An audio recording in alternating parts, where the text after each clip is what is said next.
ಸೌಜನ್ಯ ಅತ್ಯಾಚಾರ ಮತ್ತು ಕೊಲೆ ಪ್ರಕರಣವನ್ನ ತನ್ನ ವಿಡಿಯೋ ಮೂಲಕ ಮತ್ತೆ ಮುನ್ನೆಲೆಗೆ ತಂದ ಯೂಟ್ಯೂಬರ್ ಸಮೀರ್ ಪ್ರಕರಣದ ಕುರಿತು ಜನರಿಗಿದ್ದ ಅಭಿಪ್ರಾಯವನ್ನೇ ಬದಲಿಸಿಬಿಟ್ಟಿದ್ರು. ಅಲ್ಲದೆ ಧರ್ಮಸ್ಥಳದಲ್ಲಿ ಕೇವಲ ಸೌಜನ್ಯ ಮಾತ್ರವಲ್ಲ, ಅದೇ ರೀತಿ ಇನ್ನೂ 10 ಕೊಲೆಗಳು ನಡೆದಿವೆ ಎಂದು ಸಮೀರ್ ತಮ್ಮ ಆ ವಿಡಿಯೋದಲ್ಲಿ ವಿವರಿಸಿದ್ರು.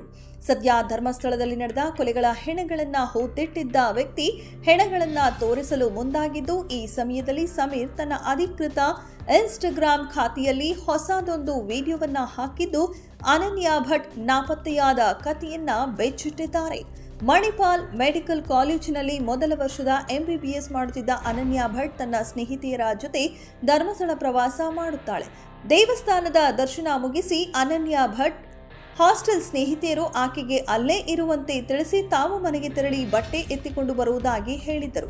ಹೀಗೆ ಬಟ್ಟೆ ತರಲು ಹೋದ ಸ್ನೇಹಿತೆಯರು ವಾಪಸ್ ಬಂದು ಅನನ್ಯ ಭಟ್ ಇಲ್ಲದನ್ನ ಕಂಡು ದೇವಸ್ಥಾನವನ್ನೆಲ್ಲ ಹುಡುಕಿ ಸಾಕಾಗಿ ಕೊನೆಗೆ ಅನನ್ಯ ಭಟ್ ತಾಯಿ ಸುಜಾತಾ ಅವರಿಗೆ ಕರೆ ಮಾಡಿ ವಿಷಯ ತಿಳಿಸುತ್ತಾರೆ. ಅತ್ತ ಕೋಲ್ಕತ್ತಾದಲ್ಲಿ ಕೆಲಸ ಮಾಡುತ್ತಿದ್ದ ಸುಜಾತಾ ಅಲ್ಲಿಂದ ಧರ್ಮಸ್ಥಳಕ್ಕೆ ಬರಲು 2 ದಿನ ಸಮಯವಾಗುತ್ತೆ. ಧರ್ಮಸ್ಥಳಕ್ಕೆ ಬಂದು ಹುಡುಕಾಟ ನಡೆಸಿ ಮಗಳು ಸಿಗದಿದ್ದಾಗ ಧರ್ಮಸ್ಥಳ ಪೊಲೀಸ್ ಠಾಣೆಯಲ್ಲಿ ಪ್ರಕರಣ ದಾಖಲಿಸಲು ಮುಂದಾಗಿದ್ದಾರೆ. ಆದರೆ ಪೊಲೀಸರು ನಿನ್ನ ಮಗಳು ಹೇಗೆ ಕಾಣೆಯಾಗಿದ್ದಾಳೋ ಹಾಗೆಯೇ ನೀನು ಕೂಡ ಕಾಣೆಯಾಗ್ತೀಯಾ, ಇಲ್ಲಿಂದ ಹೊರಟರೆ ಸರಿ ಎಂದು ದೂರು ಪಡೆಯದೆ ಬೆದರಿಸಿ ಕಳುಹಿಸುತ್ತಾರೆ ಎಂದು ಸಮೀರ್ ವಿವರಿಸಿದ್ದಾರೆ.